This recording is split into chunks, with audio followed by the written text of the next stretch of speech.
السلام علیکم، میرا نام قندیل راجپوت ہے۔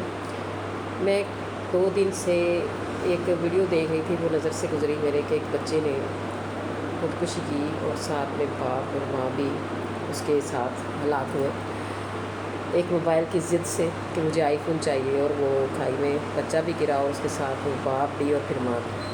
تو یہ ایک بہت تکلیف دہ عمل ہے کہ جب ماں باپ بے بس ہو جاتے ہیں اولاد کے سامنے، اور اولاد ایسی ضد کرتی ہے جس کا خمیازہ ہمیں بھگتنا پڑتا ہے۔ تو میں یہ عرض کروں گی کہ بچوں کی تربیت جو ہے وہ بچپن میں کرتے ہیں، بڑے بچوں کی تربیت نہیں ہوتی ہے۔ بچہ جب آپ کا 2 سال کا ہوتا ہے نا، تو وہ تھوڑا سا سمجھدار ہوتا ہے، وہ بولنا شروع کرتا ہے، تو اس وقت آپ کو حق ہے کہ اس کی تربیت کریں، اسے سمجھائیں، اسے فی الوقت کوئی اس کی ضد نہ پوری کریں، وہ جو کہے اسے مت دیں، اسے وقفے سے دیں۔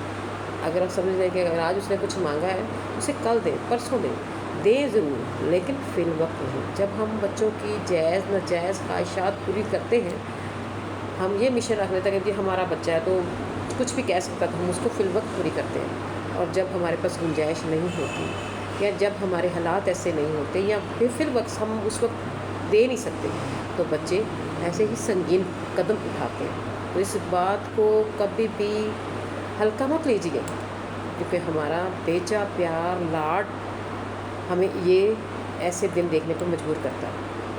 خدا کے لیے بچوں سے پیار کریں، بچوں کی ہر فرمائش پوری کریں، مگر فی الوقت نہیں، اس میں ایک میانہ روی رکھیں، ایک مستقل مزاجی رکھیں۔ بچوں کو ہر وقت ڈانٹنا، ہر وقت ان کو ذہنی اذیت دینا، وہ بھی ٹھیک نہیں۔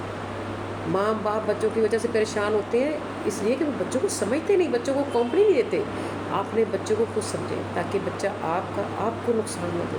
اب ایسے ایسے حادثات ہوتے ہیں کہ دل پکڑ لیتا ہے انسان، اندر سے تکلیف ہوتی ہے یار ہمیں کہ یہ کیا ہو گیا، ہمارا بچہ بھی کہیں اس کنڈیشن میں تو نہیں۔ اس لیے کہ بچوں کی چھوٹی چھوٹی معصوم حرکتوں پہ، اس کے شور و غل پر، ان کی شرارتوں پہ خوش ضرور ہو، لیکن یہ دیکھیں کہ وہ شرارتیں کل کو آپ کے لیے کوئی مسئلہ تو نہیں بنیں گی، کل کو اس کا بگاڑ میں تو نہیں وہ اس میں آ رہی ہوں۔ تو اس لیے اپنے بچوں کو شروع میں تربیت دیں، اس کی تربیت جو کرنی ہے وہ شروع میں کریں، اسے جس سانچے میں آپ ڈھالیں گے نا، اس سانچے میں بچہ آپ کا ڈھل جائے گا۔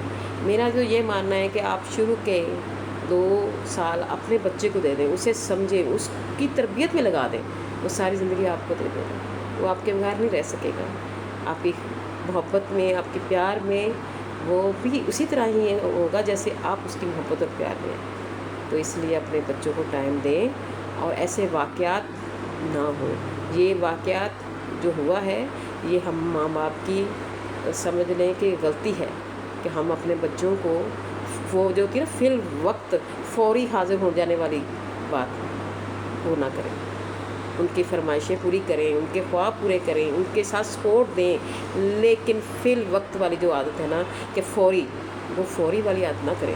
یہ جو حادثات ہوتے ہیں نا، اس طرح ہوتا ہے کہ بس نہیں جی مجھے چاہیے، اب چاہیے میں کیا ہوا، 3 زندگیاں گئی نہ، تو اب تو وہ سمجھ لیں کہ کیا موبائل مل گیا اسے، وہ اپنی جان سے بھی گیا، اپنے باپ کی جان سے بھی گیا، اپنی ماں کی جان سے بھی گیا۔ اس لیے بچوں کو نہ سننے کی بھی عادت ہونی چاہیے۔ میری بات اچھی لگے تو اسے لائک ضرور کیجیے گا۔ دوسری بات یہ ہے کہ ہم جو بات، یعنی کہ کوئی بھی بات ہمارے معاشرے میں ہوتی ہے تو ہماری اصلاح کے لیے ہوتی ہے، تو اس پر اپنی رائے ضرور دیا کیجیے، اور خوش رہیں اور دوسروں کو بھی خوش رہنے دیں۔ اللہ حافظ۔